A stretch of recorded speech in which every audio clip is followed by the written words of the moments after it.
to you about a couple of different things today. One, as we've done the last few years, give you a quick overview, not in as much detail as sometimes I have, on the revenues of the state and where they are, and then talk about something that is becoming more near and dear to my heart every day that passes. And we'll get there in just a second. But as we look at the revenues for the state of Indiana, we have seen revenue growth over the same month prior year for 23 of the last 26 months. April of this year was actually a huge growth. Now we anticipate that May will probably be down a little bit because what we anticipate is that revenues were processed in a different manner this year and maybe receded in a little bit quicker after April the 15th to hit a month-end April, and that's why that April number is up 25.4% over April of 2011. But we're continuing to see growth in revenues across all areas of state government.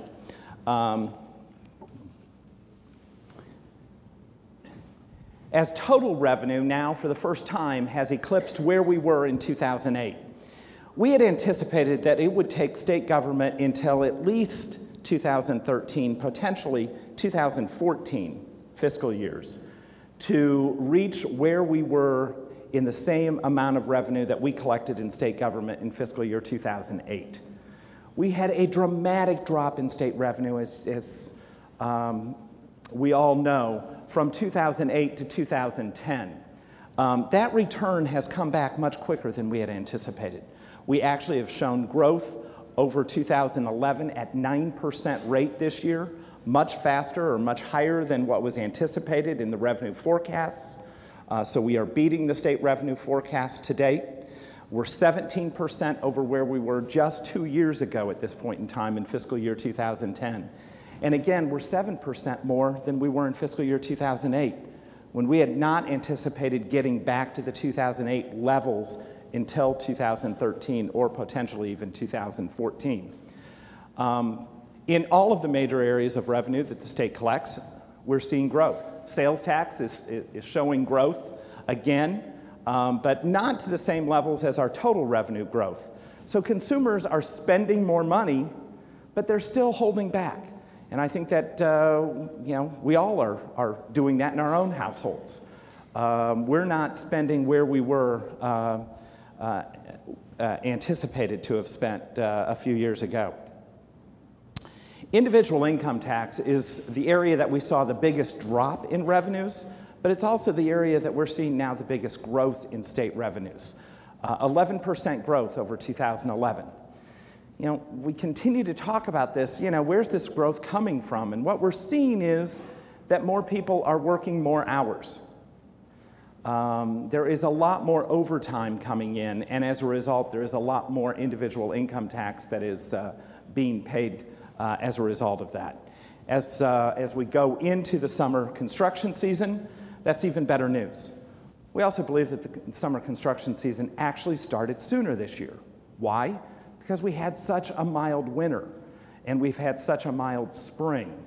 That summer construction has actually started earlier than typically, and that's why we're seeing some of this later growth in individual income tax receipts.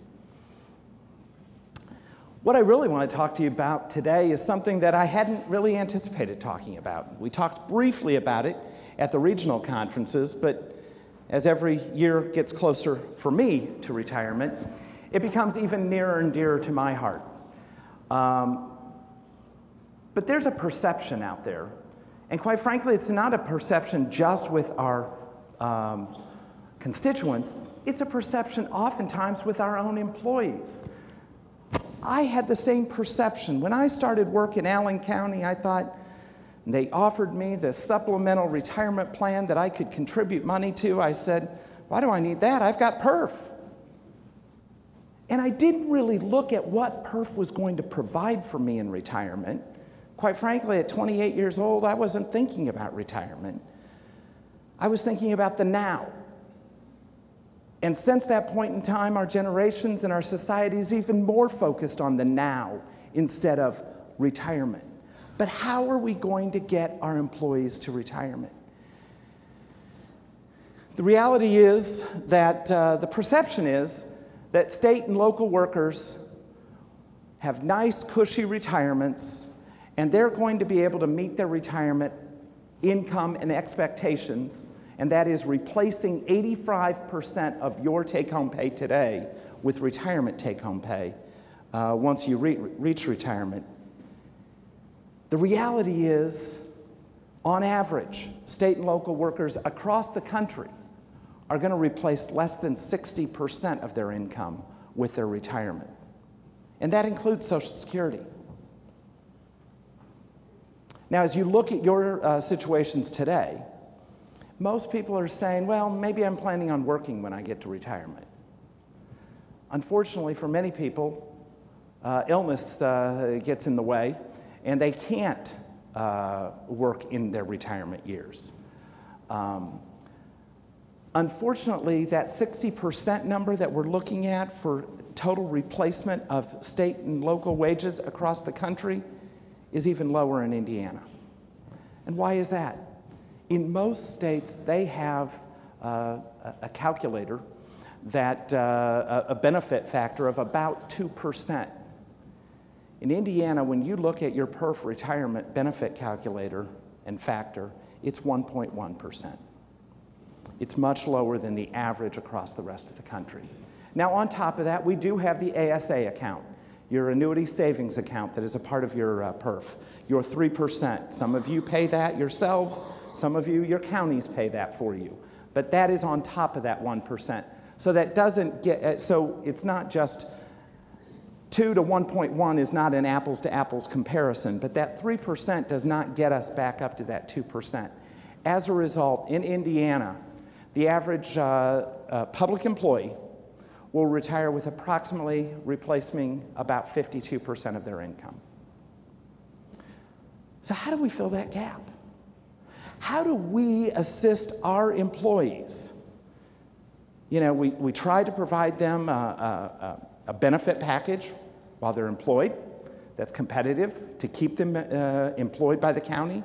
And in many cases, that is what has kept county employees employed at the county, whether it's a health insurance policy in the past, or whether it's a favorable vacation policy or holiday package. Unfortunately, we're not looking at our retirement packages as closely. Our goal is not only to get our employees to retirement, but also to get our employees through their retirement years. You know, many of you, in fact, most of you, I would guess, offer a supplemental 457 retirement plan in your counties to do that. The problem is participation. The problem is too many of our employees are not participating in those programs for one reason or another. At the state level, 85% of our employee workforce participates in our supplemental plan. 97% of our new employees are participating in our supplemental plan, our supplemental retirement plan. At the local level, less than 50% of all local employees, and that's city, town, library, school employees, are participating in a supplemental retirement plan. And on average, counties are lower than the 50% threshold. Schools typically have the highest level of participation in their supplemental retirements, higher than locals, or than counties and cities. So why do we have a higher percentage of participation in the state than we do at locals? Our participation rates changed dramatically over the last few years, partially because of a benefit that we've provided in state government to our employees, an encourager to participate in their retirement plan. Since 2001, we've offered a $15 a pay period match in that supplemental plan. Now, I take that back. We haven't done that throughout that whole time because we lost the match for 2 years in state government. From 2009 through 3 years, 2009 through 2011. That match began again in 2012. We also have automatic enrollment. Well, what's automatic enrollment? When every new employee comes into state government, they have an option to opt out.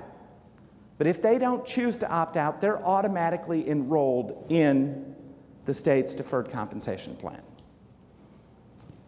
ensuring that they're at least participating at a 0.5% participation rate, or now a $15 minimum participation rate. And this year, we've just added an escalator.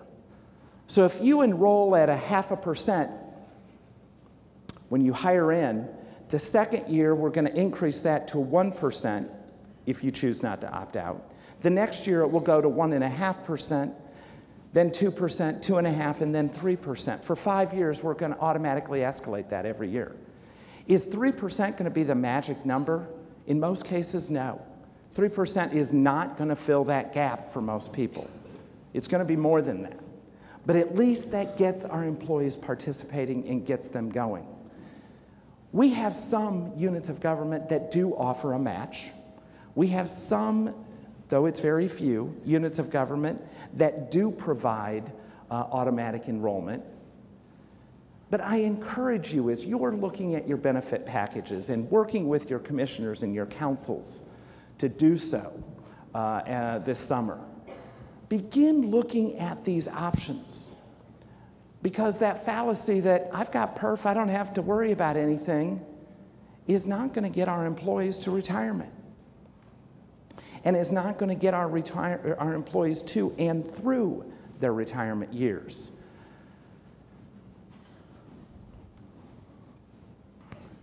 It's our job. It's our responsibility. You know, we are fiduciaries for our employees. We act on their behalf, putting together employee benefit packages that are best assist them.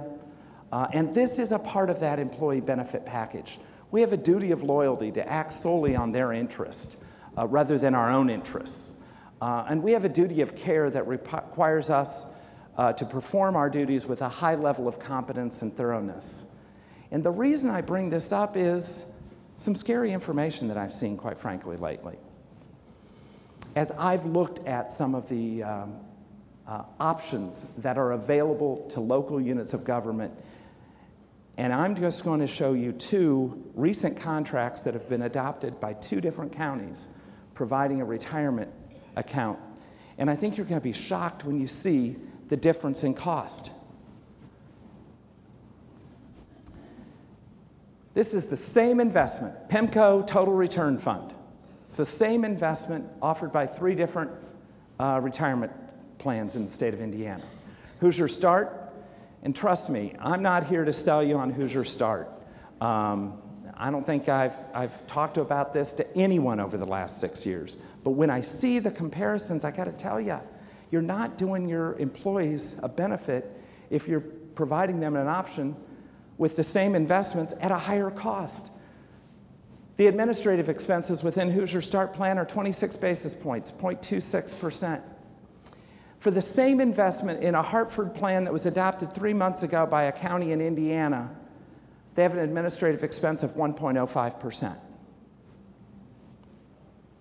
For the same investment in a 457 plan offered by AUL, adopted by a county just this month, they have an administrative expense of 1.75% if you have assets in the plan of less than $250,000. And trust me, everyone's going to have assets less than $250,000. On top of that, the investment charges, the charges that are charged by the investment managers to manage the investment. For the same investments, the PIMCO Total Return Investment Fund, 46 basis points within Hoosier Start, 85 basis points within the Hartford Fund, 1.1% within AUL. The total difference in investment costs from 72 basis points to 2.85%. What does that mean on your money that you're investing? That means that if you put $10,000 into the same investments in the 3 different plans and kept it there for the last 10 years, at the end of the 10 years within Hoosier Start, your value would be $19,225.03. Within the Hartford plan, your balance would be $17,293.15. And within AUL's plan, you'd have $15,754.24. Folks, that's big money. And as you're putting together and I know you don't have total control over the benefit packages, and some of you do, or have more say than others, but as you're working in this, you certainly have a role in a fiduciary obligation to ensure that your employees and your participants, that you're working on their benefit and not on some personal benefit of someone else's. Because this is their retirement money, and they're going to get a lot quicker to retirement goals under the first option than they are the third. Now, if you have an option that's competitive, great. But if you're offering things that are not competitive in pricing, I think we all got to begin evaluating it, because we've got to become more competitive. And unfortunately, these are the areas that people have not been looking at in the past, but I have a feeling they're going to begin looking at. A large cap index fund. They're different products, but it's an index fund. It's going to give you the same return no matter what. They just go out and they buy the index. They don't study it a whole lot. They don't make a whole lot of decisions at the investment manager's level. An index fund in Hoosier Start is 4 basis points. In the Hartford fund, it's 50 basis points. In the AUL fund, it's 65 basis points. Trust me, it doesn't cost that much to put together an index fund. And on top of that, you have the additional administrative costs in 3 of those. So what does that mean? If the index performed at 5% this year, under Hoosier Start, your return would be 4.7%. If you're a part of Hartford, it would be 3.45%. And if you're a part of AUL, it'd be 2.6%. You know what impact the reduced interest rates have had on the county's money on your miscellaneous income dollars lines within your budgets. Just look at that change in investment return, what that would have on your retirement returns and your retirement dollars. We've got to be performing our fiduciary obligations. We have an obligation to our employees. We fight for them for compensation. I see your minutes where you go to the council and every year talk about how your employees need a raise, and you fight for your employees to get that raise. We've got to be looking about the total package and ensuring that we're offering competitive results and competitive returns and encouraging our employees to help them get to their retirement years and get to their retirement years when they want to. One last comparison of funds. The most common use of investments today is target date funds, a target date investment. Because most people say, I don't know if I should choose the large cap, the mid cap, the value, the growth. It's all foreign to me. Where should I put my money? So today, what investors are doing is they're packaging investments. They're picking a little of this, a little of that, into an appropriate category based on your age. So that you have an appropriate level of risk based on your age and when you plan to retire. And it gets more conservative as you get closer to your retirement years.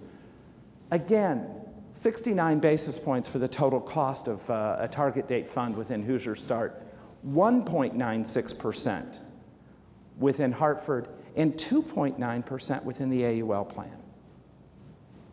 These aren't plans that have been, these were newly adopted, so these are current pricing and current rates that have been adopted by 2 different counties.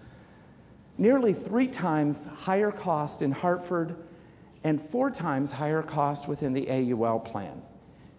They've got to make a lot more money on their investments to be able to make up that difference in price, and particularly when we've seen an environment over the last 10 years where investment returns have shrunk.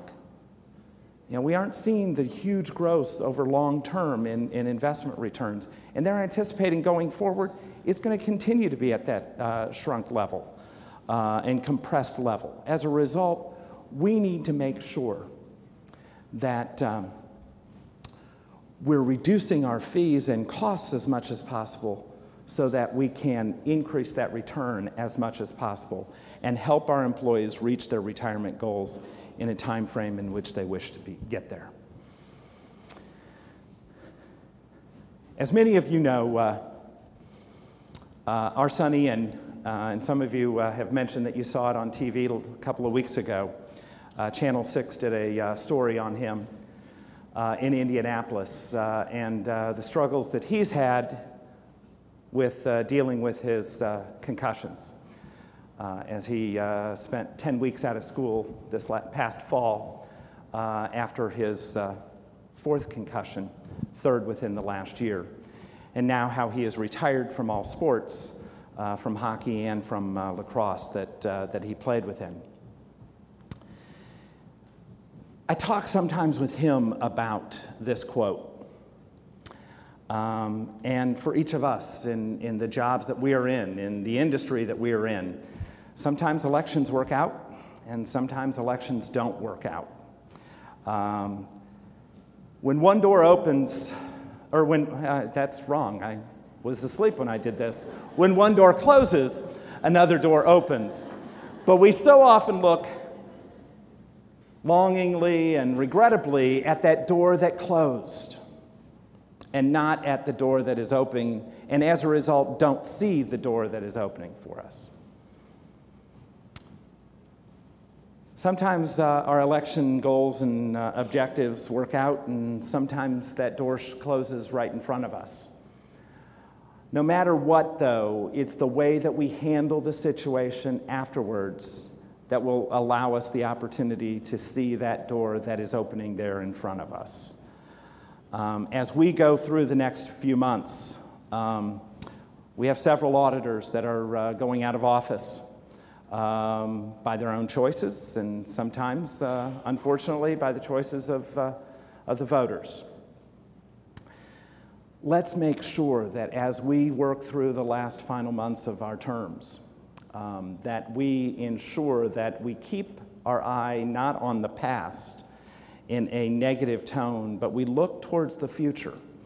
We look towards the door that is opening, and that we leave our offices with the same respect, the same due diligence, the same effects, that we have the same interest that we've had in working within that office up until that point in time.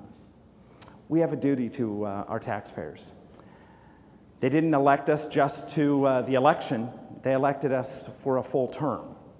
And it's our obligation, it's our duty, and it's our goals to them to return that and to work in that same manner throughout the whole four-year term. And if we do that, I'm convinced that we will be able to see those doors that are opening for us. I am convinced that we will be able to see the opportunities that will present themselves before us into the future. Sometimes we think that, we've lost. And maybe we did lose an election, but in the long term, if we do it the right way and lose the election in the right way, I'm convinced we will all continue to serve and find better opportunities on the horizon that, quite frankly, we never really thought were going to be available. I know it's tough. It's tough for a 16-year-old to tell him that his passions of hockey and lacrosse are over and he can't compete in sports because he wants to continue to focus on that door that just closed in front of him. It's tough for us as adults sometimes when we don't see what might possibly be there for us when that door closed. But if we look at it with an optimistic view, if we look at it positively, and if we continue to work through that term, serving our taxpayers, representing them with the highest standards, both ethically and within our abilities and skills, I am confident that we will look forward to that next door, and that there will be a door that will open for all of us, and that door may even be brighter than the door that had been before us that we were so focused on before. So keep your focus on your office. We're here to help you. We're here to assist you. And we all need to continue to move forward so that we can continue to better serve our taxpayers and better serve our constituents to the end of our terms.